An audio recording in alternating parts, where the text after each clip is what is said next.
ઇલેક્શનનો માહોલ અને ઇલેક્શનના માહોલ વચ્ચે આ સાઠંબા તાલુકો થયા પછી પહેલી વખત મારે અહીંયા આવવાનું થયું છે.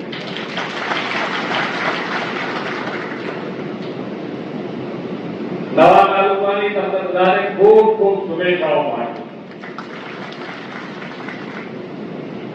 અને ઇલેક્શન આવે ઇલેક્શન માટે કામ કરીએ એ પદ્ધતિ ભારતીય જનતા પાર્ટીની છે.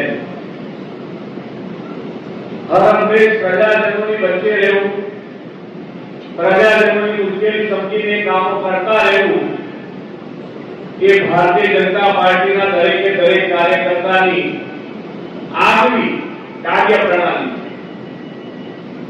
તમે અત્યારે ઇલેક્શન ટાઈમે તમને હું એક જ વસ્તુ યાદ કરાવવા માંગુ છું કે અત્યાર સુધીમાં જેટલા ઇલેક્શનો આવ્યા એની કીધું કે 30 વર્ષથી આપના અતૂટ સમર્થન અને વિશ્વાસના કારણે ભારતીય જનતા પાર્ટી એ ગુજરાતમાં છે.